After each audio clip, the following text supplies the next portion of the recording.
La psiquiatría es como las profundidades, ¿no? Es como hacer snorkel, como hacer submarinismo, como ir al fondo del mar. Oye, ¿qué te preocupa? ¿Qué te interesa? ¿Qué te angustia? ¿Qué te incomoda?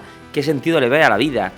¿Por qué te genera miedo la muerte? Lo de hoy en día. Estoy contento, no estoy contento, estoy feliz, no estoy feliz, estoy motivado, no estoy motivado, estoy emocionado, no estoy emocionado, estoy enamorado, no estoy enamorado, tengo pasión, no tengo pasión, siento menos pasión, no sé lo que siento. Y digo, oye, deja de hablar de ti.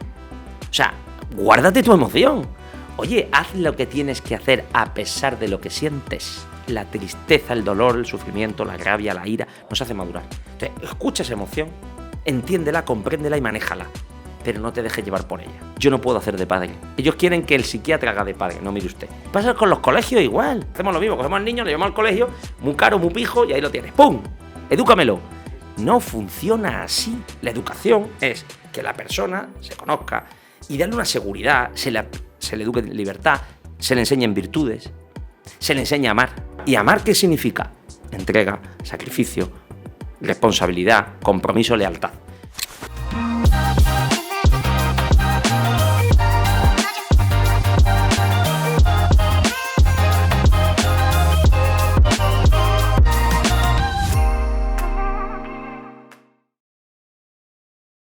No siempre podemos ser felices, pero siempre podemos vivir con sentido. En un mundo que corre demasiado, donde el bienestar se confunde con el rendimiento y donde la libertad parece estar en venta, el doctor Luis Gutiérrez Rojas nos invita a parar, pensar y vivir de verdad. En este episodio de Palique hablamos de psiquiatría, pero también de filosofía, de humor, de familia, autocontrol y ese extraño arte de aprender a sufrir sin desesperarse. Bienvenido, Luis. Muchísimas gracias por la presentación, me he emocionado. ¿En serio? Qué pasada ya después de esto. Pelos de gallina, ¿no? Completamente. La gente hizo obviedades y tú has ido al grano. Yo he ido al grano directamente, no, sin perder medio tiempo. Pues mira, una de las cosas que hacemos al principio de cada capítulo, sin esperar demasiado, porque también es una pena que esto se me vaya aquí oxidando cualquier cosa, es probar lo que nos ha preparado Jota, que en este caso es un sashimi de atún, que creo que merece la pena y que le demos ahí un poquito de... Tú con palillo y yo con cariño, tenedor, porque hay gente que ha estudiado y yo no he estudiado. Yo voy a intentar lo de los palillos, que yo no lo tengo tan claro, ¿eh? O sea, hay veces que funciona, pero a veces no. Esto está exquisito. Además, antidepresivo. Antes de comérmelo estaba triste y ahora me encuentro bien. Oye, ¿cuándo descubriste que querías ser psiquiatra? Bueno, realmente me viene muy de familia. O sea, esto es como un poco como el que habrás conocido mucha gente en la hostelería, ¿no? Que ha heredado el bar o el restaurante de su familia. Yo vengo de una familia de psiquiatras. Mi padre es psiquiatra, mi abuelo era psiquiatra y tengo tíos psiquiatras, primos psiquiatras. Y entonces, bueno, de alguna manera lo he mamado de pequeño. Mi padre, nosotros tenemos una casa donde vivíamos en una puerta y la puerta de enfrente era la consulta privada. O sea que mi infancia está rodeada de gente que tocaba el telefonillo para subir a pedir cita, ¿no? Y entonces, bueno, pues siempre me pareció atractivo. Y luego yo creo que también tiene mucho que ver con que la psiquiatría dentro de la medicina diríamos que es una de las corrientes más humanísticas. O sea, que no se queda solo en lo biológico, en lo científico, que por supuesto que es muy importante, sino que va un poco más allá. O sea, al final, si tú eres médico y estás atendiendo a alguien que no ve bien, o que tiene problemas intestinales o problemas cardíacos, pues está muy bien. Pero una persona, un amigo mío, me puso un ejemplo que me gustó mucho. Dice, la psiquiatría es como las profundidades, ¿no? Es como hacer snorkel, como hacer submarinismo, como ir al fondo del mar. Oye, ¿qué te preocupa? ¿Qué te interesa? ¿Qué te angustia? ¿Qué te incomoda? ¿Qué sentido le ves a la vida? ¿Por qué te genera miedo la muerte? Mientras que lo otro, la otra medicina, que está muy bien, no voy a criticarle, es más superficial, ¿no? Va más al síntoma o algún aparato que no funciona. Entonces yo creo que esa parte humanística asociada, que a mí siempre me ha gustado, la literatura, el cine, el arte, pues yo creo que la psiquiatría casa totalmente. Y a pesar de ser una saga familiar, hubo un momento en el que tú notaras de esto es lo que tengo que hacer, es mi vocación, me flipa, me encanta. Bueno, yo creo que cuando estuve haciendo medicina ya iba muy enfocado a la psiquiatría. Quizá hubo algunas otras especialidades que me gustaron. Me gustó mucho oftalmología, por ejemplo. El ojo me parece que es una cosa apasionante. Y hubo otras especialidades, pero iba muy enfocado en psiquiatría. O sea, y yo creo que también lo que más me gustó fue cuando uno empieza a hacer prácticas, ¿no? Cuando uno empieza a trabajar o estar con un médico al lado y está de observante, esto que cuando habría ido a los médicos está siempre el pobre chavalín o chavalina con su bata mirando, pues yo creo que el ver cómo otras personas lo hacen y sobre todo, eso es muy interesante, ver cómo la gente se pone mejor. O sea, creo que la psiquiatría tiene una mala fama que tenemos que quitarnos. Voy a aprovechar este podcast para hacerlo, de que no curamos a nadie, de que la gente está fatal, de que todo el mundo está chalado, de que nadie mejora, de que las medicinas son malísimas. Y dice, bueno, eso no es cierto. Nosotros tenemos tasas de curación muy altas y de respuesta altísima. O sea, hay gente que tiene cuadros. Entonces, yo eso lo vi. O sea, yo vi gente que estaba inhibida, que estaba sin hablar, que estaba mutista, que no comía, que quería morirse, y después de un tratamiento ponerse bien, recuperarse. Entonces, casi milagroso, casi como una persona que vuelve a la vida. Entonces yo creo que eso me afianzó bastante en la vocación. ¿Te fijabas de pequeño en ese paciente recurrente que iba una semana, otra semana, otra semana y veía ese cambio, veía esa evolución? Sobre todo con mi padre, que tuve alguna experiencia de ir por la calle por Granada. Granada es una ciudad relativamente pequeña, ¿no? Donde al final uno es fácil conocer gente y que te reconozcan, y haberme parado pacientes con mi padre, ¿no? Decirme, yo estuve fatal, tu padre me puso estupendamente, yo me he curado. Y otra cosa que te va a decir que es los regalos, ¿no? Yo creo que los pacientes agradecidos te traen cosas. Recuerdo que un paciente que teníamos, que era tenía un coto de caza en Jaén, que nos trajo una vez un ciervo vivo, o sea, un cervatillo. Entonces nos decía, ¿En serio? sí, totalmente, decía, es un 14 puntas, pues, los cuernos de los ciervos, no sabes ya de pequeño cómo van a crecer. Te decías, te digo, papá, este lo has puesto bien, pero no lo has puesto bien del todo, traernos un ciervo. Y entonces, como éramos pequeños, decíamos, bueno, pues como la gente tiene pelo, nosotros sacamos el ciervo a pasear. Entonces decía mi padre, esto nos desprestigia, claramente, ¿no? Pero bueno, el agradecimiento del paciente en forma de regalo creo que es la demostración de que la persona se ve mejor. ¿Qué pasó con el ciervo que hicisteis con él? Pues mira, fue una historia muy triste, porque fuimos a la protectora de animales queriendo dejarlo allí, y nos dijeron que ese no era su problema. Me encantan las protectoras de animales. No estamos preparados, ¿no? Como protectora de animales no estamos preparados para ciervos, solo gatos, perros. Y finalmente creo que lo soltamos en un coto, ¿no? Mi padre tuvo ahí un contacto y lo dejamos. Pero realmente tener como mascota un ciervo es algo interesante. Yo creo que te puede cambiar la visión de tu infancia. Oye, trabajas en un hospital, enseñas en la universidad, te subes a un escenario con un micrófono para divulgar. ¿Cómo conviven el médico, el docente y el divulgador? Mucho me dice mucha gente, ¿no? ¿Cómo te da tiempo a las cosas? En el fondo, bueno, yo tengo una plaza universitaria que está vinculada al SAS, al hospital. Entonces, de alguna manera, creo que eso está muy bien, porque tú puedes estar dando clase a alumnos de medicina y esa misma mañana o esa misma tarde o al día siguiente lo que estás explicando es lo que estás haciendo. Entonces yo creo que conjuga la clínica, la docencia y luego la tercera pata, que es la investigación, ¿no? Entonces eso lo suelo hacer por las mañanas, y luego pues también la universidad te da ciertos días donde una persona puede dedicarse a tareas divulgativas. Entonces, a mí sí me gustó mucho el humor, fui finalista del Club de la Comedia y he hecho muchos monólogos de humor, pero me di cuenta de que el humor solo per se, o sea, un monólogo per se, te quitaba cierta seriedad, además siendo psiquiatra, ¿no? Entonces lo que hice fue hilvanarlo con un mensaje. Tú dices, bueno, pues al final puedes transmitir un mensaje que está relacionado con la salud mental, bienestar emocional, estabilidad de las emociones, pero con un formato divertido. Porque yo creo que ese tipo de mensajes, si los edulcoras con el humor, entran mejor. Porque al final yo doy caña, o sea, intento, que en el fondo me lo digo a mí mismo, ¿no? Hacerle ver a la gente qué herramientas tiene para mejorar. Entonces, si eso lo haces con humor, claro, es infinitamente más sencillo que si lo haces de una forma completamente, no sé cómo decirlo, ¿no? Científica, en el sentido de una estructura que están todo el rato lanzando un mensaje de cambio. Eso agota mucho. Sí. Pero si lo haces con anécdotas, donde la persona se ve reflejada y te ríes de la situación, no de la persona, yo creo que eso hace que las personas reflexionen más. Me ha reventado la siguiente pregunta, porque yo te decía, digo, cuéntame la verdad, tú de verdad lo que querías ser era cantante. Bueno, eso es un monólogo, ¿no? Con el que fui al Club de la Comedia, pero o sea, a mí me parece que el hacer monólogos de humor, lo que más me ha servido luego en la vida es en el tema del dominio de la escena. O sea, al final, creo, dice todo el mundo que es más difícil hacer reír que hacer llorar. Y además la risa es inmediata, ¿no? Si tú eres una persona que hace una obra de teatro, bueno, pues luego puedes preguntar si ha gustado o no ha gustado. Pero si es una comedia y la gente no se ha reído, ya no me cuentes tu vida que no ha gustado. Entonces tienes que tener la carcajada del público. Entonces lo interesante de la comedia, y los monologuistas lo saben, es el saber hilvanar en qué momento se ríe el espectador sin cansarlo, sin obligarlo a reírse todo el rato, con lo cual tiene una parte luego que es más teatral. Y luego yo creo que es el dominio de la escena, o sea, los silencios, el saber decir, el notar, el jugar con el público, la interacción. Entonces, toda esa parte la intento llevar a mi terreno en la parte docente, tanto en la universidad. La universidad no es graciosa porque las clases que tienes que dar son las que son, pero bueno, siempre puedes utilizar el humor, y sobre todo en las ponencias que doy. Yo creo que ahí es donde más noto el bagaje que tengo de haber hecho cientos de monólogos de humor. Dedicarme solo al humor hubiera podido estar bien, hubiera sido... Pero bueno, al final descubres que te tienes que ir a una ciudad como Madrid o una ciudad donde haya donde realmente salga en televisión. Y yo creo que ya había una dicotomía entre si quería seguir con la psiquiatría o si me quería dedicar al mundo del espectáculo, ¿no? Y claramente tendía a la psiquiatría. Entrando ya un poquito en el ámbito de la psiquiatría, más del 27% de los españoles, investiga un poquillo, ha vivido con algún problema de salud mental y según los últimos informes. Desde tu experiencia, ¿qué está fallando? ¿Qué urge reformar? Bueno, para empezar, cuando uno ve ese tipo de datos tiene también que tener en cuenta que una cosa es la patología y otra cosa es el síntoma. Una cosa es que me duele la barriga y otra cosa es tener un cáncer de estómago. Una cosa es que yo me encuentre triste o esté agobiado y otra cosa es que tenga una depresión severa.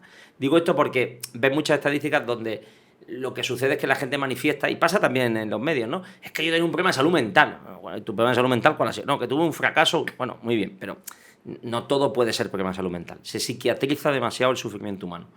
Entonces, a mí me gusta dedicarme a las personas que realmente padecen una enfermedad mental. Entonces, no es lo mismo comparar, repito, un cuadro adaptativo porque has tenido la muerte de un familiar o porque has perdido tu trabajo a lo que llamamos un trastorno mental grave, ¿no? Entonces, si me preguntas qué está fallando por el cual aumenta la prevalencia de los cuadros de ansiedad y depresión en la sociedad, es una realidad, pues es una pregunta que tiene millones de respuestas. Pero si fuéramos a lo más nuclear, yo creo que en el fondo lo podemos entender como un ejemplo. Yo que soy padre y que tengo muchos hijos, pues te das cuenta que cuando los hijos viven mejor, como padres todos lo sabemos, ¿no? Más posibilidades tienen, más educación tienen, más dinero les has dado o más posibilidades les has dado, son mucho más quejicas. Tienen mucha menos capacidad de enfrentarse al sufrimiento. ¿Por qué? Porque están demasiado acostumbrados a tenerlo todo. Entonces yo a mi hijo lo he hecho del Atleti, de Madrid, con lo cual es abocarlos a ser felices, porque estás tan acostumbrado al fracaso que es imposible que cuando luego venga el fracaso no sepan manejarlo. Bueno, pues algo parecido podríamos pensarlo en la sociedad. O sea, nuestra sociedad ha muerto de éxito. Nunca jamás, podría estar aquí dando 8 horas datos, tuvimos más esperanza de vida, más acceso a agua potable, más personas alfabetizadas, más acceso a la cultura, más acceso a la educación, más acceso a la seguridad. Es algo que no lo vemos. En España, en Granada, llamas porque aparecen 5 policías y si me aparece hasta la policía secreta. Eso no pasa en otros sitios del mundo, en muchísimos sitios del mundo. Totalmente cierto. Al tener tantísimas cosas buenas, lo que generamos es que no sabemos manejar las malas.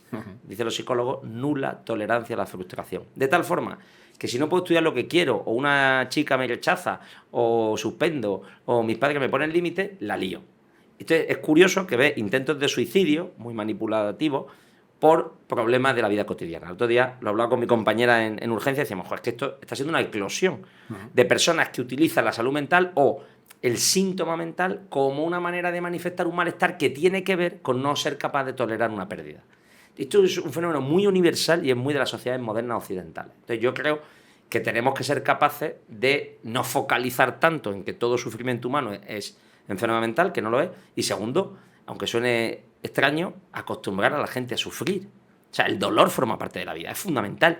Fracasar, sufrir, enfrentarte a tus miedos, pasarlo mal. Todos los que en un momento dado han tenido una pérdida, todo el mundo te dice lo mismo. He aprendido mucho más de lo que he aprendido a lo mejor con el éxito. Entonces, por ahí viene un poco Y luego creo que no hay que poner, por decir otra idea, podría decir miles, poner tanto la oreja ante cualquier tipo de sufrimiento. Yo que veo a mi hijo, pues mi hijo viene a veces con unas tontas, unas chorradas, y unos sufrimientos. Mira, esto no tiene mayor importancia, tío. Se han metido contigo, te han dicho no sé qué, pues macho, espabila. No le dedico 8 horas. El focalizar continuamente en nuestros hijos, cuéntame y expresa en todo momento todo lo que sientes, me parece que es generar individuos infinitamente más neuróticos. Porque además el mundo no es así. Yo que trabajo en la seguridad social y en una universidad pública, pues no es tanto que estoy preguntándome si soy feliz o no lo soy, sino que acepto que parte de mi trabajo tiene que ver con enfrentarme a cosas que no me gustan. Claro, hay esa sobreexposición, hay exceso de, no diagnóstico, pero en ocasiones también autodiagnóstico, hablando de temas, por ejemplo, de ansiedad, de depresión y de cosas así, sobre medicación. Claro, los síntomas de ansiedad y los síntomas de depresión pueden ser tan intensos que den lugar a un cuadro. Entonces, una cosa es tener depresión o tener ansiedad generalizada o crisis de pánico. Pero para llegar a eso lo que hay es unos síntomas previos. Y el síntoma siempre hay que tenerlo en cuenta. Oye, ¿por qué vives tan angustiado? Yo que estoy con alumnos universitarios, oye, ¿por qué te duele el estómago? ¿Por qué te duele la cabeza? ¿Por qué te levantas llorando? Y algo falla. Entonces vamos a irnos a los porqués.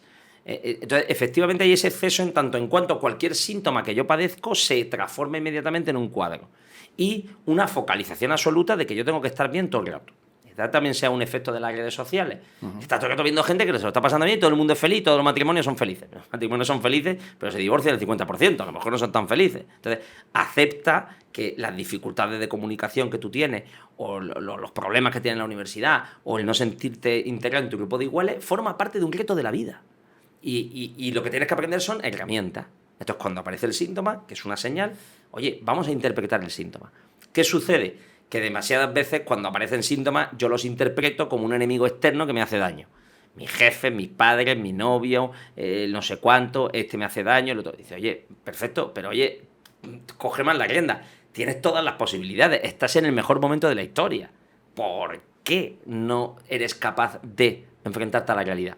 Y eso es la psicoterapia, ¿no? Esa es la manera que tenemos de intentar que las personas sean conscientes de lo que les pasa y enseñarles herramientas para enfrentarse a esos problemas. A mí una de las cosas que me preocupan, por ejemplo, en temas de atención primaria, cuando tú llegas con un problema a tu médico de cabecera y demás, automáticamente empiezan con los diazepanes, alprazolanes, lorazepanes, no sé qué, psicofármacos que, bueno, están prescritos desde, no sé, a lo mejor una relativa urgencia o un momento cuando deberían, como tú dices, trabajarse con psicoterapia, ir a un especialista y que ese médico de atención primaria detecte, bueno, pues que antes a lo mejor de entre comillas, poner una camisa de fuerza química para que, bueno, yo me cojo, me aparco y tal, mi problema no desaparece, pero yo pues, estoy en mi mundo.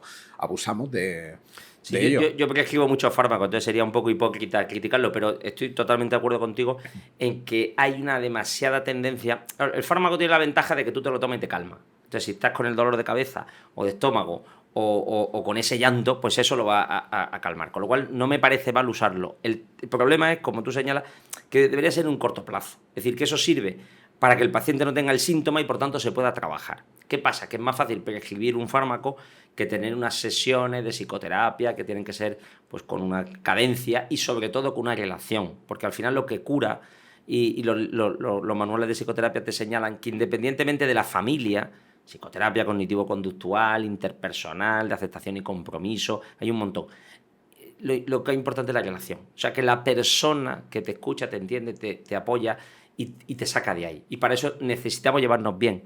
Y no puedes ser una persona que se dedique a consolarme. Creo que a veces hay una mala visión del psicólogo, del psicoterapeuta, como alguien que le cuenta su vida y te da consejos. Eso es súper simplista. Una palmadita a la espalda y... No sirve para nada. O sea, tienes que ser una persona que te ponga metas realistas, que te hagas conocerte y que te enseñe, porque si no lo que te va a hacer es una persona más indefensa. Y eso no es fácil, porque es un arte difícil. Cuando tú a alguna persona le señalas cosas que no quiere ver, se enfada, porque ella viene con un discurso y tú le desmontas el discurso. No, mira, perdona, porque el problema no está en tus padres que son malvados, ni en tu jefe que te acosa. El problema es que tú no eres capaz de pues, defenderte, hablar, explicarte, controlarte, dominarte. Entonces, oye, vamos a hacer cambios en ti. Es más cómodo señalar un enemigo fuera, ¿no? Entonces, los locus de control interno o externo. Entonces, todo ese proceso, yendo a la línea esta que decíamos de los fármacos, implica mucho esfuerzo y mucho tiempo.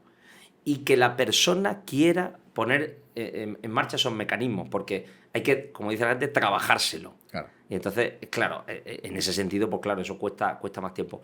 Pero también pienso, y por hablar en positivo, que cuando alguien hace ese proceso te acompaña toda la vida.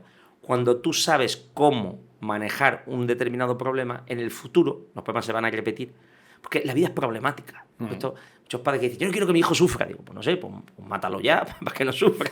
Porque tu hijo va a sufrir seguro, porque la vida es sufrir. Entonces, y es bueno que haya que sufrir. Es maravilloso, estupendo y magnífico, porque una vida sin sufrimiento sería una vida patética. Sería una especie de parque de atracciones continuo donde uno siempre se lo está pasando bien. Eso es peripatético. ¿Cuánto tardaría en aburrirte? Bueno, todas las personas, cuando uno analiza la vida, yo no te conozco bien en tu biografía, pero solo me podrías contar, pues mira, Luis, cuando estuve arruinado, cuando monté el negocio y me fue mal, cuando montamos no sé qué cosa, pero luego aprendí, supe, tuve el contacto, hice no sé qué, me siento orgulloso de lo que he hecho. Pero para sentirte orgulloso has tenido que pasarlo mal. Es imposible madurar sin pasarlo mal. Podemos poner ejemplos de la naturaleza, de cualquier... Entonces, creo que eso es clave, ¿no? Ser humano, o sea, leer libros, entender cómo es la vida. Yo veo mucha gente que se queja porque su vida tiene dificultades. Entonces digo, pero yo no sé, ¿en qué planeta vive? O sea, ¿qué has escuchado? ¿Has visto solo Disney Channel? O sea, la vida es otra cosa, ¿no? Y precisamente, y esto es paradójico, el que acepta que el dolor forma parte de la vida, sufre menos, mucho menos. Porque cuando le pincha, cuando le duele, cuando le fastidia, cuando pierde, cuando fracasa, dicen, pues lo normal. Asumías que eso podía pasar. Completamente. Oye, en temas de adolescentes, por ejemplo, han aumentado mucho los problemas emocionales. ¿Cuál es la lectura que tú extraes de esta emergencia silenciosa? Bueno, como sabrá, ha habido mucha polémica, por ejemplo, con la serie esta de Netflix, ¿no? De adolescencia, ¿no? Donde en el fondo habla de lo perjudicial que puede ser las redes sociales. Que creo que no es la única causa, pero es una de ellas. Creo que también otra causa importante es a veces una cierta desestructuración familiar, muchísimos divorcios, y eso también hace que muchos adolescentes estén en tierra de nadie. El adolescente necesita ideas claras. Y otra cosa importante, la adolescencia forma parte de la vida.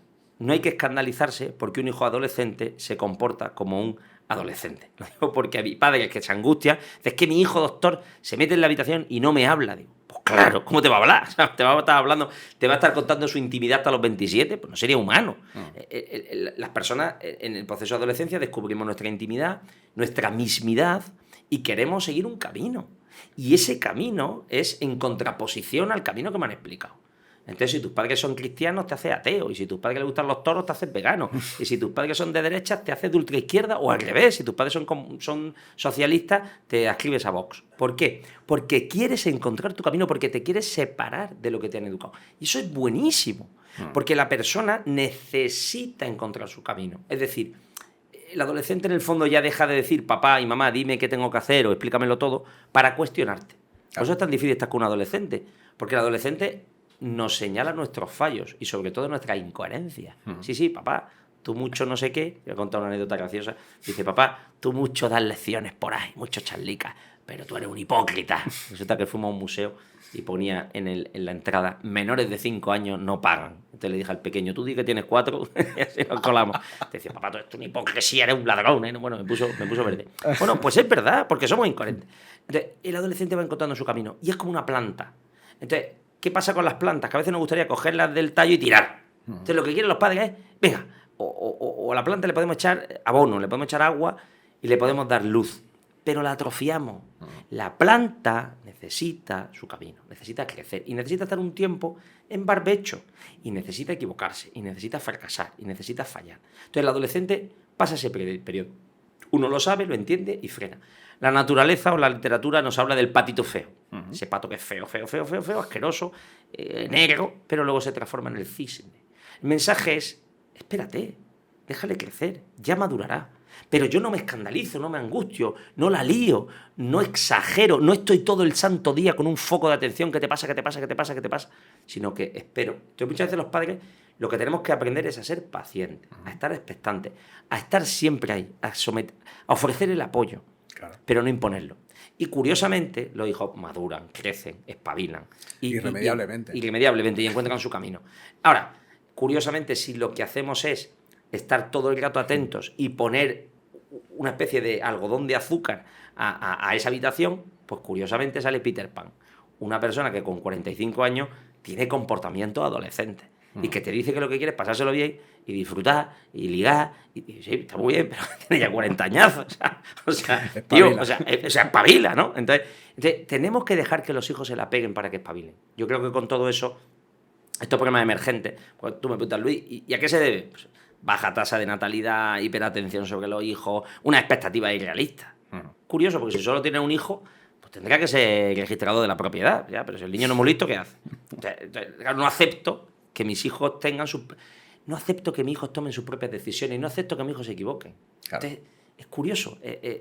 Al final, esa coartación de la libertad hace que los hijos salgan grana, ¿no? Y pegan estos cambios, porque en el fondo no les hemos dado la suficiente fortaleza para hacerles libres.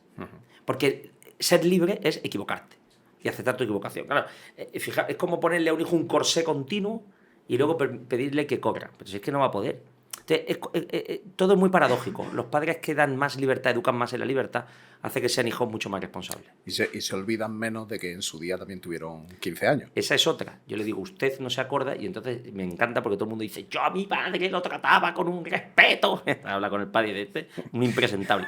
Porque todos hemos sido así. No, yo no. Bueno, pues tú no, pues serás, no sé, un marsupial. Pero los seres humanos, del género humano, pues hemos dado que hacer, hemos sido incoherentes, no sabíamos qué hacer con nuestras vidas. Es que el niño no sabe qué hacer. Nadie sabe qué hacer. La gente descubre. Tú me preguntas, ¿por qué fuiste psiquiatra? Pues porque mi padre es psiquiatra. Si mi padre hubiera sido charcutero, pues a lo mejor me dedicaba al solomillo.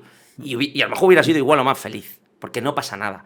Porque no pasa nada con lo que uno haga. Eso no es lo importante. Claro. Lo importante es que tus decisiones te sirvan para ser mejor y para poner tus talentos al servicio de los demás.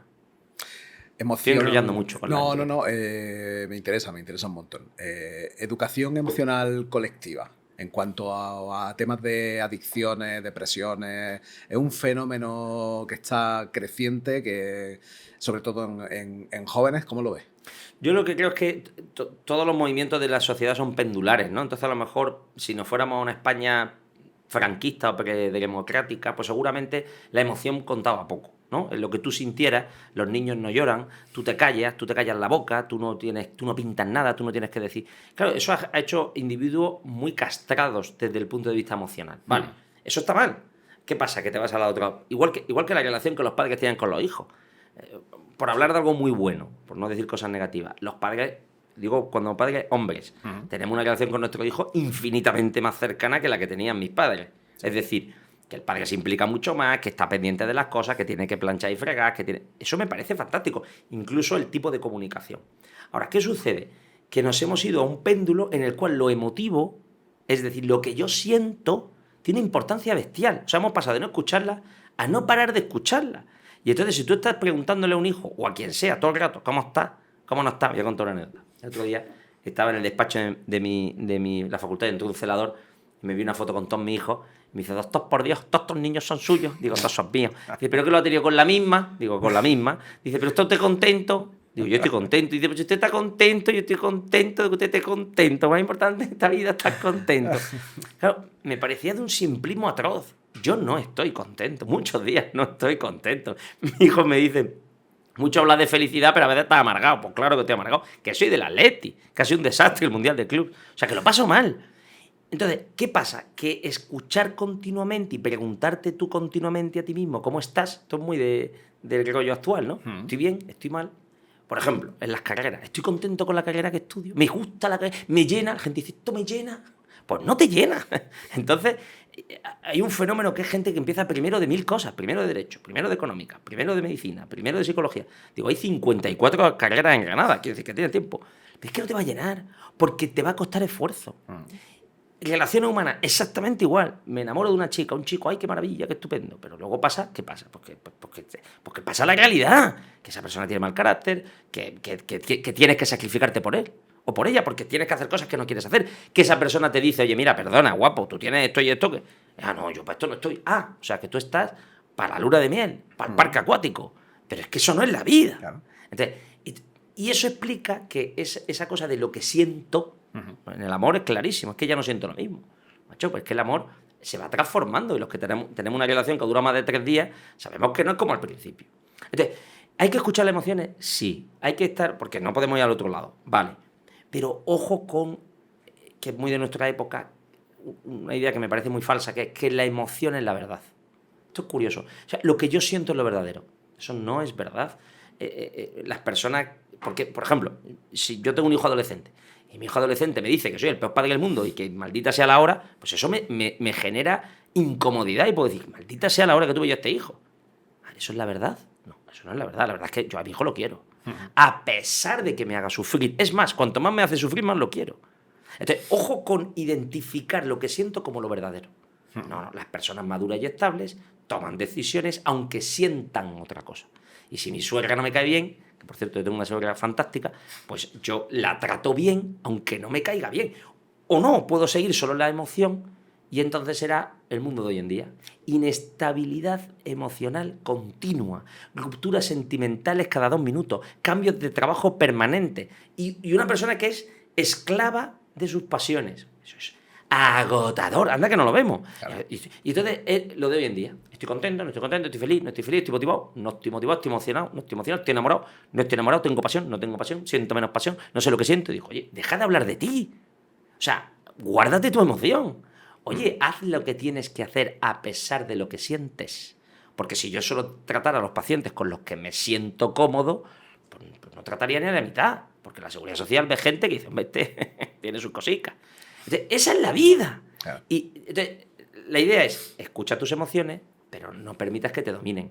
Es más, las personas con una buena gestión emocional lo que hacen es escuchar a su emoción, sentirla y sacarle partido a ella. Hay una película que es Inside Out, la película de emociones, Sí. donde sale una niña y aparece la tristeza. Y quien no quiere que domine la película es la tristeza, siempre domina la alegría, muy de nuestra época. Estoy contento, tú estás contento y estoy contento. Cuando aparece la tristeza, la chica madura.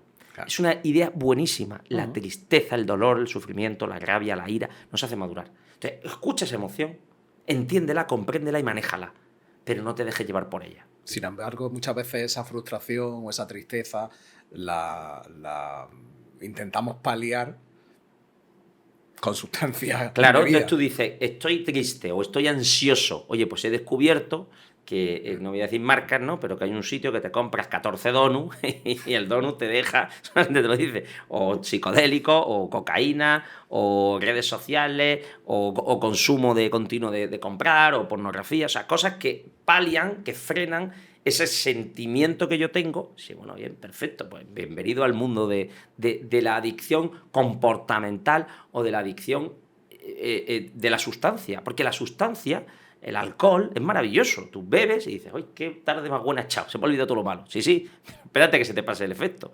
Entonces, claro que hay cosas que no hacen que suba la dopamina y que no son malas per se. El problema es cuando eso se utiliza continuamente para no ir al fondo de la cuestión. Oye, ¿por qué tú solo te lo pasas bien si estás borracho? ¿O por qué tú solo te lo pasas bien cuando tienes dinero? Y resulta que cuando no tienes dinero estás amargado, porque tienes que consumir. ¿Y por qué estás todo el rato consumiendo y el consumo tampoco te resuelve nada? Estamos en un mundo... El otro día fui a un colegio mayor de chicas de aquí de Granada, bueno, pues, chica o de chico, me da igual, y me decían que el número de paquetes de Amazon diario, 12, 14, 15, paquetes diarios. Paquetes comprados por los padres, porque esas niñas no trabajan. Luego dirá la madre, es que mi niña es muy egoísta. No sé si será egoísta, pero ¿para qué le compra los 14 paquetes? Y tendrás que decirle que no. ¿Cómo le voy a decir que no? No, peor a nunca, a lo mejor tiene una tarjeta del padre. Bueno, de la por madre. supuesto. Y entonces tú dices, bueno, oye, entonces, ¿cuándo va a aprender esa chica a manejar el dinero? Cuando sea consciente de lo que cuesta ganar el dinero y sus gastos se adecúen a sus ingresos. Entonces cambia la película. Eso se llama madurar. Pero esa madurez no llega. Entonces, hay un montón de gente que está acostumbrada a vivir por encima de las posibilidades por lo que se les ha dado. Y volvemos a lo paradójico. Pero ¿cómo es posible que ganando más pasta, teniendo más acceso a el bienestar, la gente viva peor? Claro, porque lo que no hay es virtud. O sea, lo que no hay es conocimiento, manejo de mis emociones y sobre todo el saber quién soy y para qué sirvo. Es curiosísimo. Es como si fuéramos gatas amaestradas en la cultura del materialismo capitalista. El capitalismo es fantástico, funciona que flipa. Te ponen un deseo y lo buscas.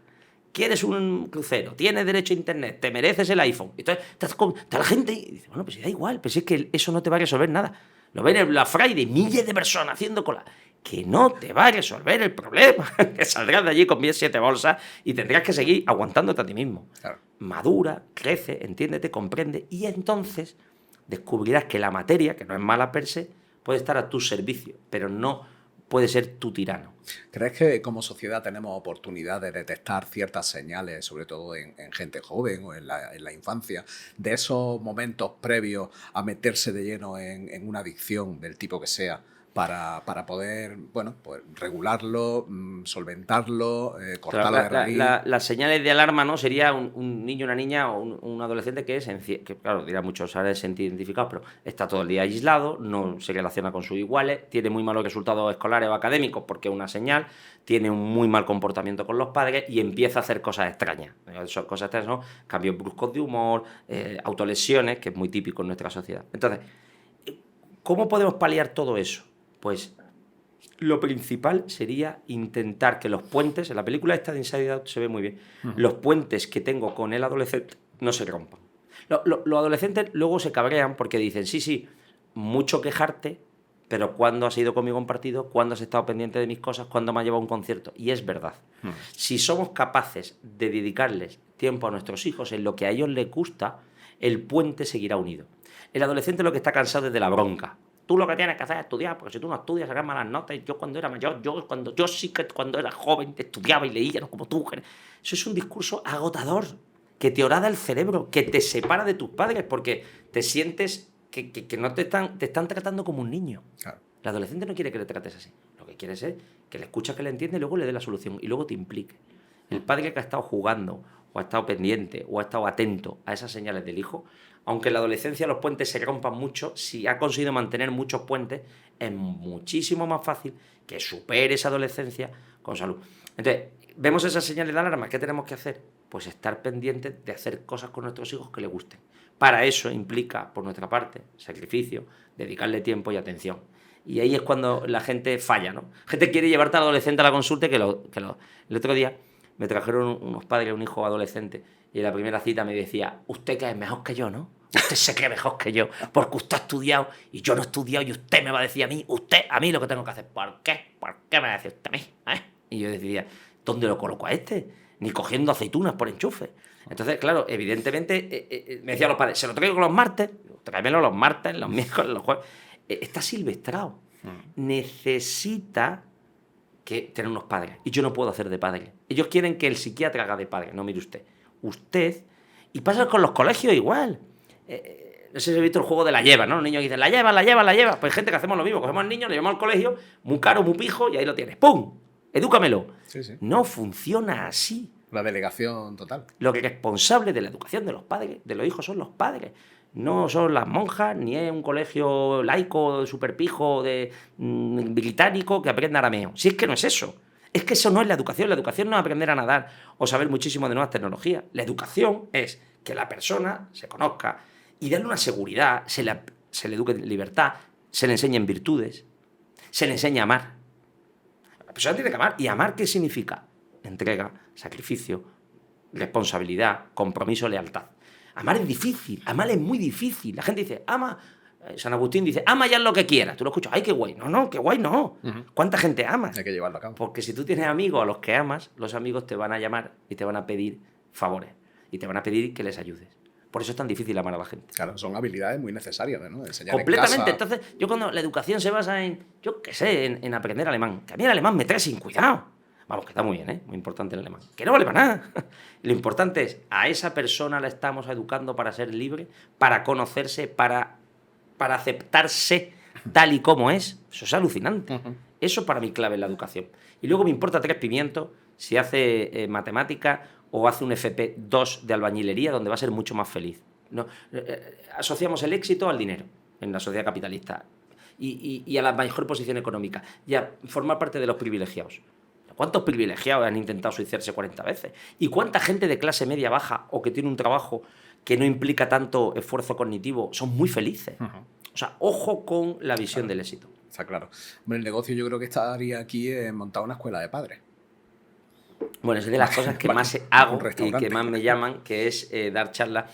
Y lo sorprendente que he hecho millones, dos cosas que hago mucho son escuela de padres y otra que es apasionante, que es family training, ¿no? Cómo conseguir que la relación humana, matrimonial, de pareja, se mantenga en el tiempo. Eso es eso sería para otro podcast. Y lo sorprendente es que dices cosas de sentido común, de mucho sentido común, que a la gente le llama poderosamente la atención. O sea, que usted lo que me está diciendo, doctor, es que a mi hijo hay que poner límites, y hay que decirle que no, y hay que no hacerle caso. Sí, efectivamente. O sea, usted me está diciendo, doctor, que no puedo estar todo el rato escuchando las emociones de mi hijo. No, porque eso se llama alta emoción expresada. Y usted me está diciendo que yo soy el padre, yo no puedo conseguir que mi hijo se ponga a llorar y a gritar y a chillar y yo me ponga a gritar, a llorar y a chillar, porque entonces lo estoy haciendo todavía más inmaduro. Entonces, cosas muy fáciles, muy sencillas, muy obvias, si se ponen encima de la mesa, la gente madura. Los hijos necesitan de pequeño decían, en todas las familias se juega de forma distinta al parchís. Y es verdad, cada uno tiene sus normas. Pero necesitas unas normas, necesitas una cuerda, necesitas una estructura. Y cuando el hijo se adecua a la estructura, funciona como un reloj. A las 9 nos acostamos, a las 8... Gente que está preguntando, ¿a qué hora nos acostamos? Pues le pregunta al hijo. Le pregunta al hijo qué vaya a comer. El hijo siempre dirá McDonald's. Le pregunta dónde va de veraneo, siempre dirá Euro Disney. El hijo no manda nada. Y cuando sabe que no se le escucha, curiosamente, es más libre, es más maduro, porque no, que mi familia pues lo hacemos de esta forma. Claro. O sea, falla estructura y un foco de atención sobre cualquier demanda del hijo, que lo que genera es un hijo inseguro. ¿Cuánto hay de verdad en que se esté educando a niños frágiles? Aunque tengamos esa sensación, a lo mejor generaciones posteriores, de que las que vienen son un poquito más... Yo creo que hay un comentario cruel, ¿no? Porque es no aceptar lo que... Pero entiendo, o sea, yo creo que nuestra sociedad, repito, yo soy bastante optimista, nuestra sociedad desde el año 2025, de los hijos que tenemos hoy en día, tiene cosas buenísimas. He hablado antes de la figura del padre, pero puedo decir 1000 cosas. La sensibilidad medioambiental, la sensibilidad solidaria. Esto puede parecer absurdo, pero es que no ha sido siempre así. El que las personas sean capaces de pasar de estar asociado a un grupo de iguales y no tanto a lo competitivo. Nuestra sociedad es poco competitiva y eso tiene algo bueno. Tiene algo malo, pero tiene algo bueno. En Estados Unidos los niños se insultan diciéndose loser. Aquí es diferente, ¿no? Entonces, creo que tiene cosas buenas y tenemos que aprovecharnos de ellas. Oye, ahora es mucho más fácil que yo pueda tener un cauce de comunicación con mi hijo. Y también es mucho más fácil generar la intimidad, si quiero, que a lo mejor antiguamente no era tan fácil, porque los padres se veían como una figura totémica a la que uno no accedía.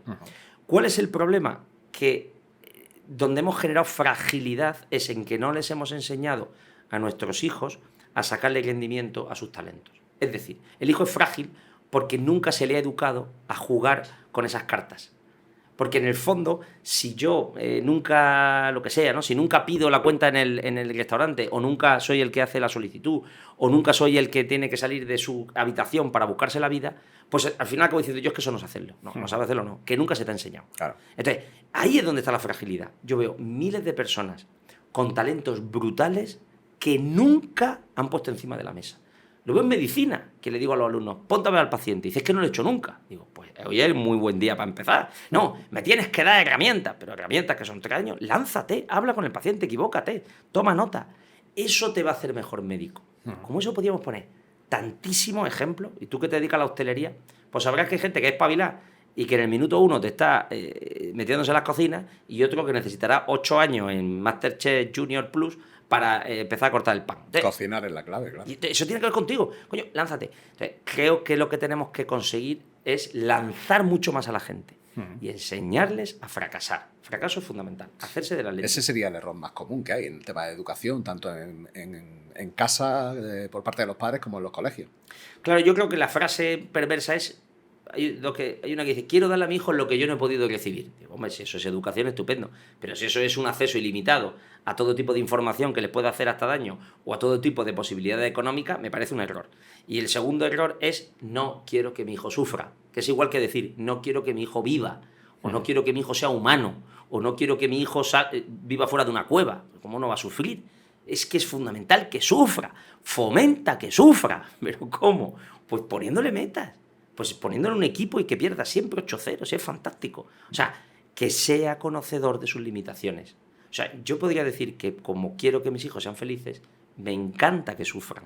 En el buen sentido de la palabra, yo no soy sadomasoquista. Es solo enseñarles a la vida. Que se quemen, que se esfuercen, que fracasen. Es que es fundamental. Creo que ahí es donde perdemos totalmente el norte. Y luego...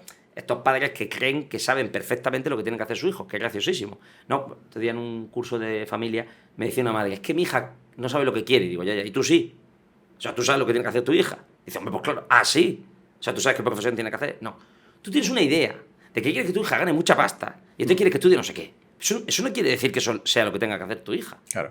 Es curioso, te le diriges a la gente y entonces la haces infinitamente más insegura. Ahí creo que estos padres que ahora de repente cargan sus frustraciones, a lo mejor de manera positiva o entendiendo que son positivas. No, mi hija tiene que ser notario, pero además tiene que ser atleta olímpica. Y aprender a tocar el violín, tiene que tocar y haber el violín, pasado un curso en tiene que Chicago. saber 17 idiomas y todo este tipo de cosas que hacemos con esos padres. Y sobre todo, repito, es que hay una correlación clara que es con la tasa de natalidad, porque yo trato muchísimas familias gitanas que tienen muchos hijos y digo, ¿cómo va la familia? Y dicen, la familia va estupenda, doctor, van todos estupendos, menos Jonathan, que ha caído en la droga. Y digo, bueno, pues ya está, que ha caído en la droga. Es decir, las posibilidades que tú tienes de aceptar los fracasos cuando tienes más hijos son mayores. Esto es así. El problema es focalizar sobre esos pocos hijos una carrera de éxito, porque parte de la idea de decir, si yo le doy a mi hijo todas las posibilidades del mundo, triunfará. Eso es negar la libertad del hijo. Tiene una parte que es verdad. Si tú le das más herramientas, puede irle mejor. Pero eso no es lo importante. Lo importante es la libertad. Pongamos un ejemplo. Si yo consigo que una persona tenga acceso a todos los libros de la biblioteca del mundo, leerá el Quijote. Pues no, a lo mejor no lee nada. Si yo a mi hijo le dejo que pueda escuchar toda la música del mundo, elegirá Beethoven. Pues no, elige Bad Bunny. Es decir, que las posibilidades infinitas no hace que elijan bien. Entonces, lo que hay que hacer es educar en la libertad para que tome decisiones acertadas. Entonces, efectivamente, esas frustraciones de las que tú hablas, de pegarlas encima de los hijos para hacerle un camino, en el fondo es no enseñarles a hacer un correcto uso de la libertad. La libertad es una cualidad humana que nos distingue de los animales, que es la capacidad para hacer el bien y la capacidad para hacer el mal. Entonces, educar a un hijo es enseñarle a hacer el bien y aceptar que muchas veces va a hacer el mal y que el mal tiene consecuencias de responsabilidad. Si tú a una persona la educas así, yo ahora se veían todos estos casos de corrupción y yo lo que me planteaba era eso, es decir, como personas que hacen el mal, y lo que más me llama la atención es que no se arrepientan. No que hacer el mal, porque yo el mal también lo hago. Pero yo, si saliera por la tele con unos audios, te prometo que me metía en cama, me ponía debajo la almohada y no salía en un mes. Pero es que salen con una cara que dices, Dios mío, ¿dónde está la moralidad? Y creo que ahí es donde claramente fallamos. Ahora entraremos un poco en lo del tema de la política, pero antes de pasar a ese área, tienes un artículo muy curioso en tu web que me gustó bastante, donde compartes claves para educar a tus hijos con humor. ¿Cuál de esas ideas crees que es más urgente aplicar hoy día? Creo que siempre que hablamos de estos temas, y estoy pensando cómo está quedando este podcast, no se está siendo demasiado pesimista, no quiero que sea así. Cuando se habla de estos temas se habla de cierto dramatismo. Entonces, el humor es el antidramatismo. El humor es relativizar lo que te está pasando. Me llamo Luis Gutiérrez Rojas y no pronuncio la R. Entonces, de pequeño me decían, el perro de San Roque no tiene rabo porque Ramón Ramírez se lo ha robado. Me decía el profesor, di el verbo llamar. Decía, rum, ran, rum. Di el verbo correr, rum, ran, rum. Claro, eso en otro paradigma se le consideraría moving o acoso, porque se están riendo de mí de un defecto bucal y por tanto me están machacando. Sí, es verdad. La otra manera de verlo es, bueno, tú tienes defectos y yo no pronunciaré la R, pero si quieres hablamos de lo tuyo y nos reímos los dos. Ese es el humor. El humor es clave en la educación. Cuando nuestros hijos pongan un drama. ¿Cuál es el drama de nuestro hijo? Han invitado al cumpleaños y entonces han invitado a todos los cumpleaños y han llegado 7 invitaciones de cumpleaños, pero a mí no me ha llegado la invitación del cumpleaños, mi hija han invitado a todos los cumpleaños, pero a mí no me invitan al cumpleaños. Digo, pues entérate de dónde es y te cuelas. Si llevando regalo te dejan entrar. No sé, eso es una tontería. Si lo catalogamos a la categoría de absoluto, todo es drama. Entonces, ¿qué te dicen los padres? Es que es muy difícil educar, es que es muy difícil tener. Tan difícil no puede ser, porque es humano, porque los seres humanos llevamos teniendo hijos desde el inicio de la humanidad. Entonces relativiza, quita la importancia, focaliza en lo importante. ¿Qué es lo importante? Que tu hijo sea amado, que se sienta amado, que se conozca, que se domine, que se entienda, que saque todo el talento que tiene dentro, que se equivoque. Eso es el humor. Entonces, el humor creo que es fantástico porque no hay que reírme de esa persona, sino es enseñarle a reírse de sí misma. ¿Cuánta gente que te han llevado a su hijo a consulta le ha dicho, no, espérate, deja a tu hijo fuera un ratito y siéntate aquí conmigo que vamos a charlar? Bueno, cuando hago eso, ¿no? Cuando a los padres les pones pautas y entonces intentas hacerles ver... O sea, yo creo que la gente mejora y cambia cuando descubre lo que está haciendo mal, ¿no? Es decir, un hijo mío o un paciente o yo mismo... cambiaremos cuando descubramos el daño que hace o lo equivocado que tiene nuestra acción, ¿no? Si tú dices, oye, yo en público me he metido con alguien y le he hecho daño. Cuando yo soy conocedor de que a esa persona le estoy haciendo sufrir, dejo de hacerlo. O cuando yo he hecho una broma, yo he hecho muchísimas bromas en mi vida con el humor, que han generado un malestar tremendo, y cuando me lo han dicho, digo, oye, mira, lo siento en el alma, que no era la intención y no volveré a hacerlo. Y no ridiculizo, no digo, oye, ese es su problema. No, oye, perdona, se estás ofendiendo. Cierto que ahora estamos con muchos ofendiditos, pero bueno. Entonces, sí, porque alguien podría considerar que es algo frívolo, ¿no? Tratar ese tipo de cosas con humor. Sí, efectivamente, pero que es fácil que yo las trate frívolamente cuando a mí no me ha sucedido. Y dice, oye, pues a lo mejor este comentario en este contexto sobra, ¿no? Entonces, las personas cambiamos cuando descubrimos lo que hacemos mal. A veces, si tú le dices a alguien, acepto, no sirve para nada. Las personas cambian de conducta cuando cambia su creencia. Entonces, hay creencias limitantes. Dice la docente, no puedo, jamás me va a querer nadie, nunca voy a ser capaz. Vamos a cambiar las creencias limitantes. Cuando consigues eso, entonces, ¿qué pasa con los padres? Cuando los padres se dan cuenta, en esto que decías tú, hablar antes con los padres, de que su forma de tratar al hijo, a pesar de haberlo hecho con el mayor cariño del mundo, les ha perjudicado gravemente, dejan de hacerlo. Cuando la madre descubre que si su hijo no tuviera una tarjeta de crédito y por tanto no tuviera acceso a Amazon, por tanto no sería una persona tan capitalista, por tanto no estaría tan esclavo de las marcas, por tanto no dependería tanto de las cosas que tiene, por tanto no liaría cuando le falta, cuando descubre todo eso, pues es un poco tarde, dice, o sea que la culpa mía, claro, no tengas acceso a medios, es que eso no es posible, que no es posible, dale de baja el móvil. Cuando descubras eso, es que eso no estoy dispuesto a hacerlo, ¿vale? Pues entonces no me lo traigas aquí, entonces no te quejes de las consecuencias, o sea, es todo más sencillo. De hecho, los padres lo saben. Si los padres lo saben, dicen, no, hombre, claro, si yo le castigara, o pues hazlo. No, pero me lo traes a mí. ¿Qué quieres? ¿Un método más fácil? Pues ese es el método más sencillo. Los niños no son imbéciles. Cuando pierden lo que tenían, cambian. Entonces, ahí es donde está la clave, ¿no? Entonces, y otra cosa interesante que es optimista. Cuando algo cambia, todo cambia. Es decir, son como piezas de dominó. Cuando el niño es más sincero, aprende a ser más ordenado, aprende a ser más leal, aprende a ser menos quejica. Todas las virtudes van de la mano. Por desgracia también pasa al revés. Todos los vicios van de la mano. Cuando el niño es más insoportable, más quejica, más irresponsable, más agresivo, se vuelve más adicto, más depresivo, más incordia más a los padres. Nota tomadísima. Aquellos que, por ejemplo, no somos padres, ¿cómo podemos contribuir a la educación de nuestros jóvenes? Completa y absolutamente. Tienes una labor, ya la tienes aquí en el podcast. Es decir, yo no soy padre solo con mis hijos. De hecho, a la inmensa mayoría de la gente que trato a mi alrededor no son hijos míos.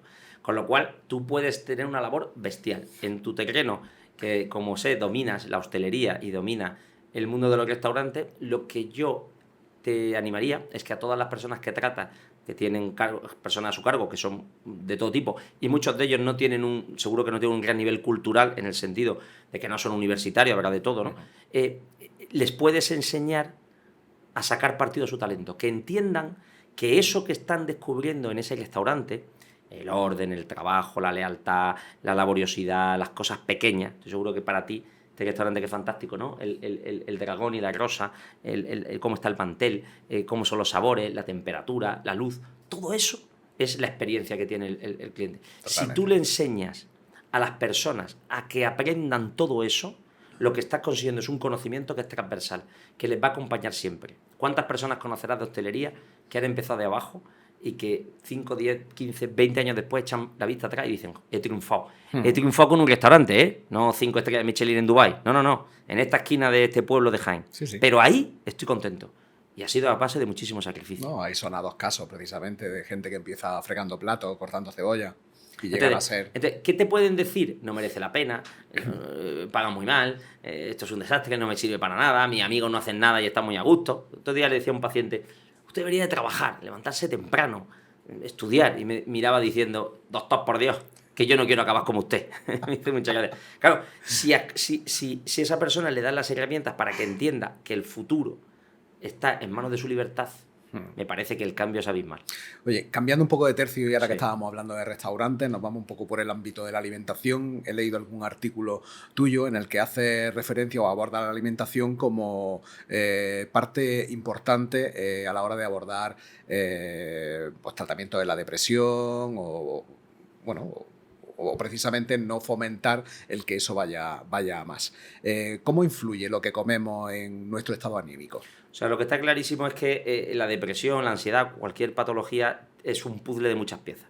Podemos poner, antes hablábamos de lo farmacológico, también hablábamos de lo psicoterapéutico, pero hay dos cosas que influyen mucho. El ejercicio, que antes lo decíamos de broma, ¿no? El hacer deporte, y otro la alimentación. Claro, las dietas que están basadas en productos que pueden tener muy buen sabor y que pueden ser muy apetecibles, pero que en el fondo pues nos hacen engordar, nos hacen no poder tirar de nuestro cuerpo, no poder pensar con claridad, pues todo eso va a empeorar la depresión.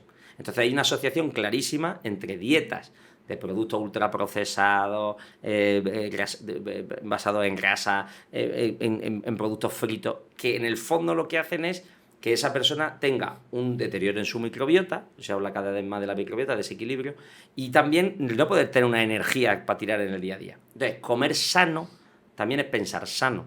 Entonces, está claro, por ejemplo, la dieta mediterránea, hasta que estamos perdiendo, ¿no? Que tiene que ver con los vegetales, con aceite de oliva virgen, con los frutos secos, con el pescado, hace que las personas tengan menos predisposición a sufrir depresión. ¿Es la única clave? No, pero es una de ellas. De hecho, un efecto normal de la persona que mejora de la depresión es que empieza a adelgazar y empieza a comer mejor. Si tú le das a tu cuerpo, tiene que ver con lo de antes, si tú le das a tu cuerpo todo lo que pide y no llevas un cierto dominio de lo que comes, difícilmente luego podrás hacer cosas porque todo está unido. Si tú comes lo que te da la gana, pues también consumirás lo que te da la gana y también te levantarás a la hora que te da la gana y también te acostarás cuando te da la gana y también estarás 7 horas jugando a la Play porque ya está... Y entonces ves esa escena del tío que está enganchado a los videojuegos y tomando Coca-Cola. Y al revés, si tú estás acostumbrado a hacer ejercicio, a comer sano, a levantarte temprano, tal, evidentemente cuidas tu cuerpo, cuidas tu mente.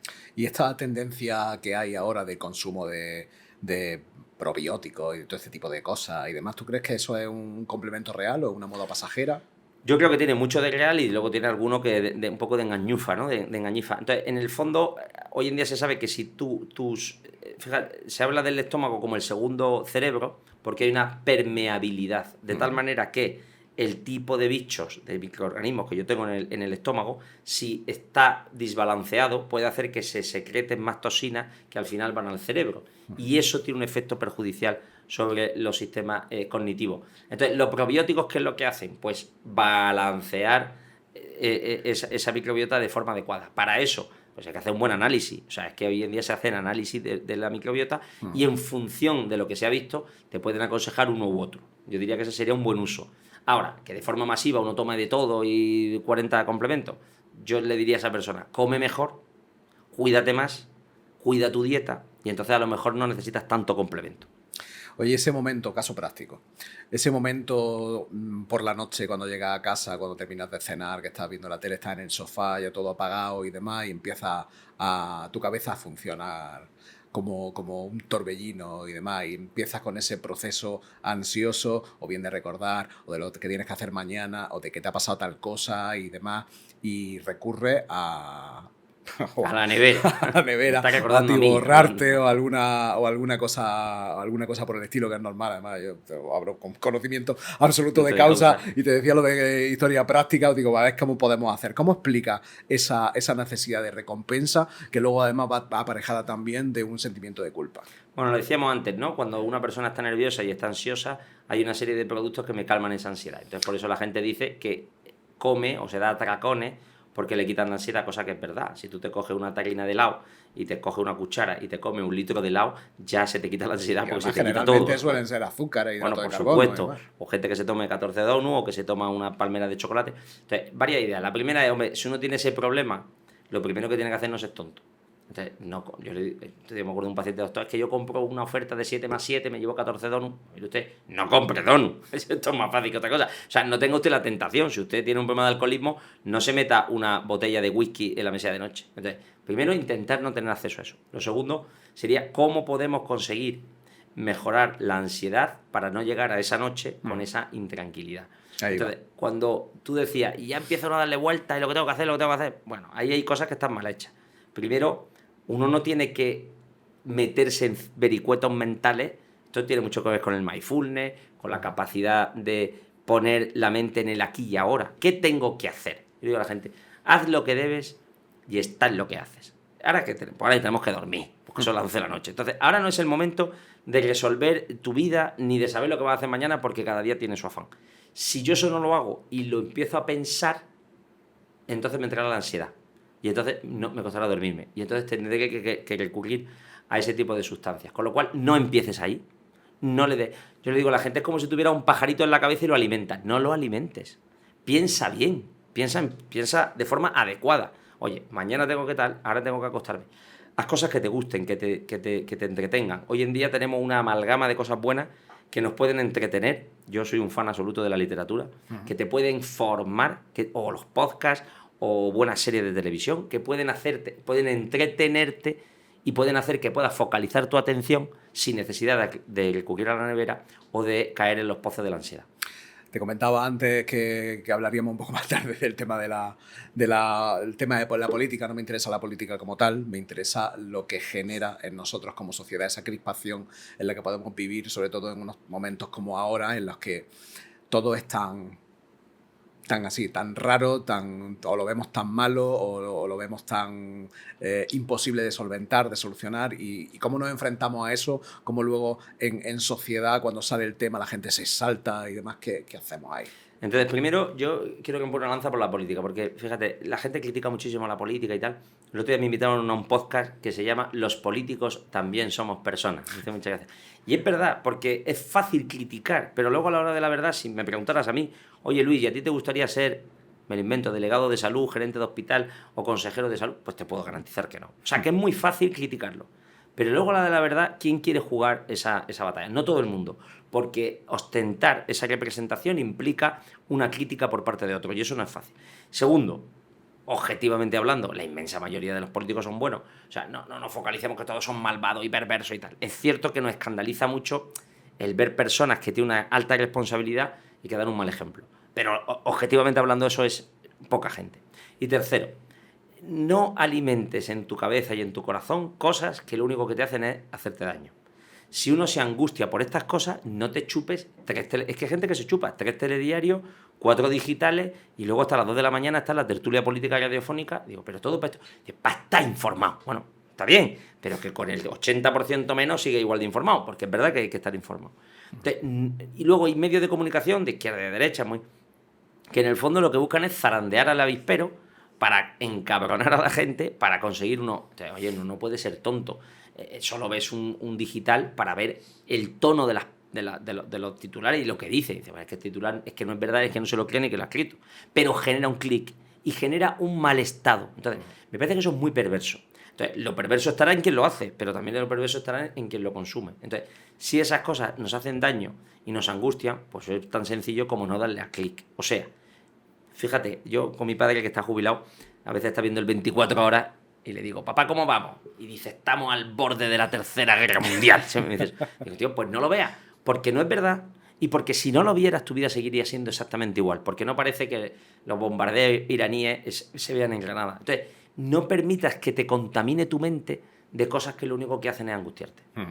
No quería dejar pasar el hecho de que tiene, no sé, son 2 libros, ¿no? Escritos. Uno es La belleza de vivir y el otro es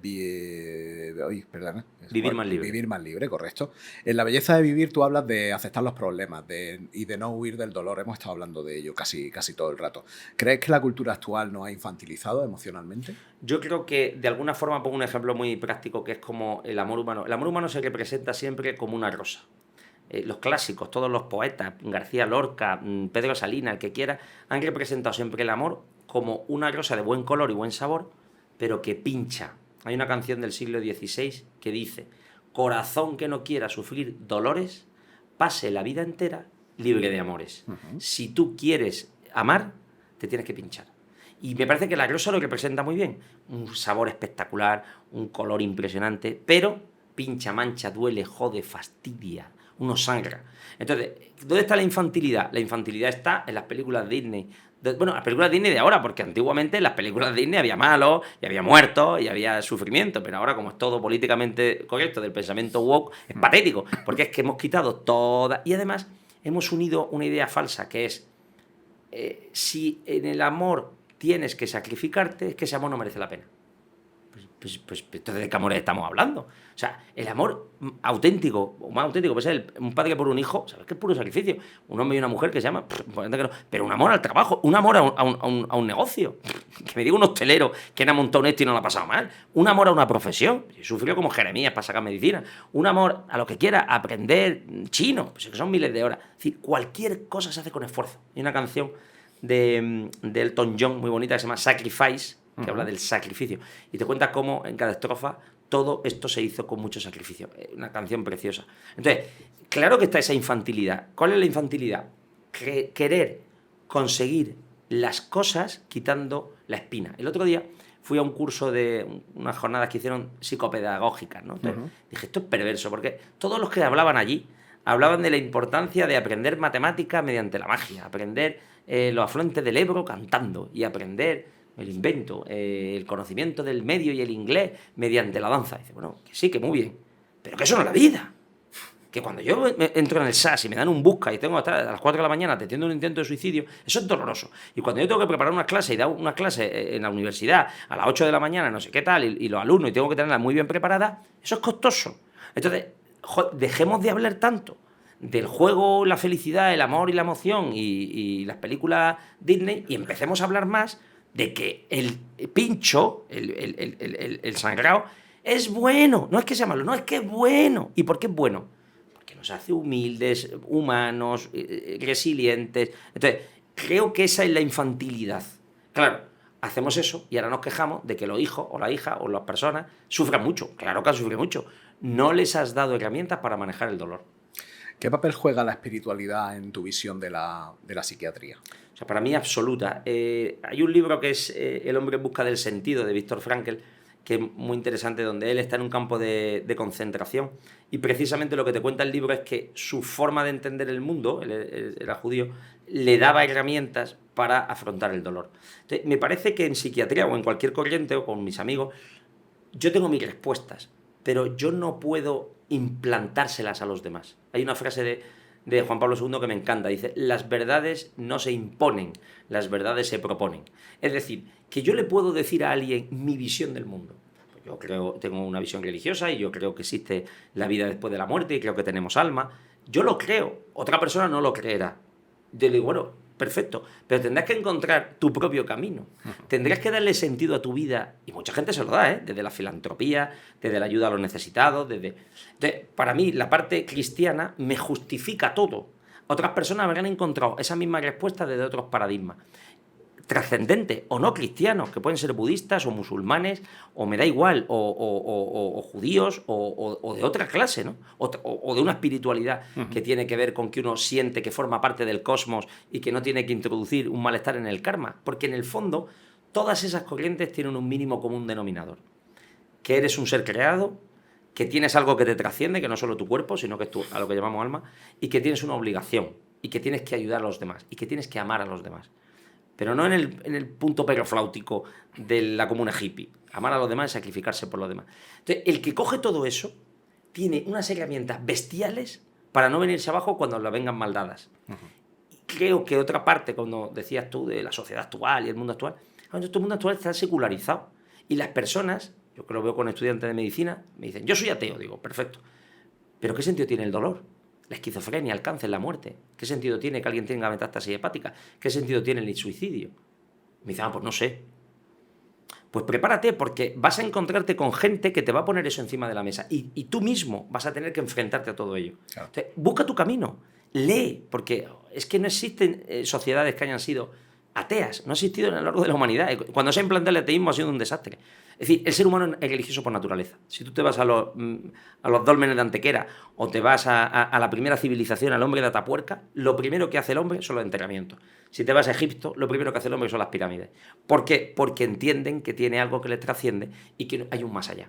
Eso es una idea universal que está en todas las civilizaciones del mundo. Uno puede reírse de ella y decir que la ciencia la ha superado. La ciencia no ha superado nada. La inteligencia artificial nos dará canciones nuevas, pero no nos da ni una puñetera clave.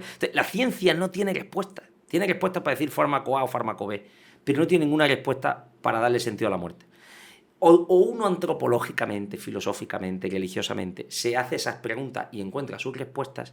Entonces, eso forma parte de un tipo de psicoterapia que es la humanística, que es encontrarle sentido al dolor o a la vida. Entonces, esa parte me encanta y me parece que es el plus que tiene la psiquiatría que te hace enfrentarte a los problemas de la vida cotidiana con otras armas. ¿Como sociedad tú crees que la salud mental es un tabú? Yo creo que lo ha sido y que cada vez lo es menos. Es decir, creo que la gente cada vez habla más abiertamente cuando lo pasa mal y cuando sufre. Ha sido un tabú porque se ha entendido que el loco o la persona que pierde el contacto con la realidad y tal es el culpable. Se ha asociado la enfermedad mental a que algo has hecho para tener eso. Y sigue siendo así. A mí me pasa con gente que no sabe, que te dice, es que claro, como habéis cerrado los psiquiátricos, pues claro, o sea, que a ti lo que te gustaría es que siguiéramos teniendo centros donde metiéramos a la gente y la tuviéramos bajo llave. ¿Cómo se nota que tú no eres el enfermo mental, ni tu hija es el enfermo mental, ni tu mujer es el enfermo mental. Claro, cuando el enfermo mental es el otro, pasa como los inmigrantes, ¿no? Cuando es el otro... Quítamelo de en medio. Claro, quítatelo en medio, ¿no? No quiero ver miseria. Que los metan... Esto es el apartheid. O sea, los ricos y los pobres. ¿Qué pasa así? Los barrios de los ricos, los barrios de los pobres. No quiero ver miseria. Bueno, pero eso es meter la porquería debajo de una alfombra. Entonces, oye, mire usted, el enfermo mental no tiene la culpa de tener una esquizofrenia, ni un trastorno bipolar, ni un trastorno de personalidad, ni un trastorno delirante. Lo genético influye mucho. Y lo educacional ni te cuento. Y cuando tú ves vidas de personas, ¿de dónde vienen? Digo, pero bueno, pobrecillo. O sea, encima lo voy a culpabilizar. Entonces creo que eso está cambiando. Creo que estamos en otro paradigma. Creo que entendemos cada vez más y sabemos cada vez más acerca de los correlatos biológicos, también, por supuesto, de los sociales. Y lo que tenemos que hacer es enseñarle a esa persona a convivir con su enfermedad. Y no asociar la enfermedad mental a violencia, enfermedad mental a agresividad, enfermedad mental a consumo de drogas. ¿Qué cambiaría en el enfoque mediático actual? Bueno, yo creo que sobre todo, justo ahora mismo hay una película que se llama Votamos, que precisamente es una comedia de una persona que alquila su piso a alguien con una enfermedad mental y lo que genera en el bloque, ¿no? Y todo el mundo está en contra. Entonces, lo quitaría el enfoque de asociar la enfermedad mental a conductas delictivas. Y también quitaría el enfoque de que la enfermedad mental no se cura. O este enfoque de una crítica continua a los psicofármacos, que evidentemente se abusa de ellos. Pero, macho, quítalos y ya verás tú lo que pasa. Toda la revolución psiquiátrica que permitió el cierre de los manicomios en España y en Europa ha sido gracias a los fármacos. Si no hubiera fármacos no hubiera sucedido. Yo tuve la suerte de visitar psiquiátricos africanos en el Golfo de Guinea y allí no hay fármaco. Y entonces los pacientes están ingresados bajo llave y están en celda. Entonces, no critiquemos cosas que nos han traído un bienestar y una calidad de vida brutal a los pacientes. Entonces, esos serían los enfoques que quitan.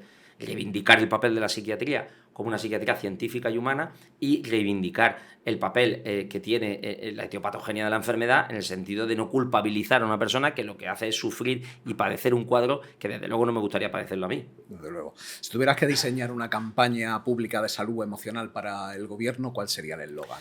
Claro, yo el problema de diseñar ese tipo de campaña, vuelvo a lo que decía antes, no quiero contradecirme, es darle demasiado importancia a tu emoción. Entonces, yo creo que las emociones hay que escucharlas, pero no nos tienen que dominar. Es más, pienso, y esto tiene mucho que ver con lo que decías tú de la parte espiritual o trascendente, aquella persona que está muy preocupada en hacer o buscar el bien de otros, paradójicamente sufre menos. Y el que está todo el rato pendiente de ¿cómo estoy? ¿Cómo no estoy? ¿Estoy bien? ¿Estoy mal? ¿Cómo me siento? ¿Cómo no me siento? ¿Estoy contento? ¿Estoy contento? Bueno, como uno empieza a hacer una relación, ¿estamos bien? ¿Estamos mal? ¿Estamos bien? ¿Estamos mal? Eso se rompe. De hecho, mucha gente empieza a comunicarse y rompe la pareja. Estamos fatal. De hecho, acepta que a veces está bien, a veces está mal y que tampoco es tan importante. Hay que dejarse llevar. Efectivamente. Entonces, oye, pon tu acento. Yo haría una campaña mucho más centrada en preocúpate del bienestar de otros. Fíjate en el que tienes al lado. Mira cómo hay gente que lo pasa mal. Porque el que tiene ahí el acento es el que menos sufre. Sin duda. Normalmente terminamos cada palique con una serie rápida de preguntas, de respuesta también corta. Esto es muy psicoanalítico. Así que vamos a Respondo intentarlo. en palabras. A ver qué tal me sale. Y luego nos terminamos ese trocillo de sashimi. Venga, fenómeno. Y nos vamos a casa. ¿Qué idea falsa sobre la salud mental te gustaría desmontar para siempre? Que los locos, los enfermos mentales son peligrosos. El mejor consejo que has recibido como psiquiatra. Lee mucha literatura. Un hábito sencillo que mejora el bienestar emocional.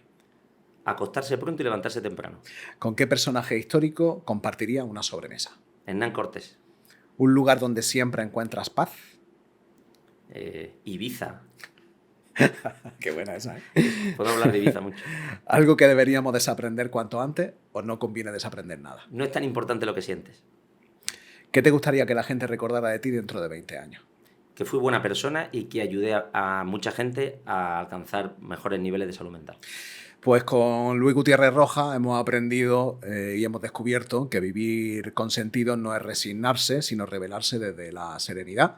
Luis, estoy encantado de haberte recibido, de estar aquí, de haber compartido un plato de sashimi. Espero que lo hagamos muchas más veces y muchísimas gracias por acompañarnos. Muchísimas gracias a vosotros por esta oportunidad, por Palique, por este restaurante fantástico que nos ha abierto sus puertas. Y nada, encantado de estar contigo y que estoy convencido de que esto se repetirá en el tiempo. Seguro que sí, el honor es nuestro. Hoy vamos a terminar ese sashimi antes de que se enfríe. Para mí, es que solo sacamos uno. Pues dale caña. No, hombre, no, mira como yo. Mira, vamos para ti, otro para mí. Vámonos. Ahora delicioso. Ahora he cogido más los palillos y voy a fallar justo en la última. Esto te quita las penas. Ya te he dicho que el tenedor no está superado. Ay, espérate, que la lío. like, comparte, comenta, en fin, ya lo sabes. Hasta ahora, hasta luego, chao.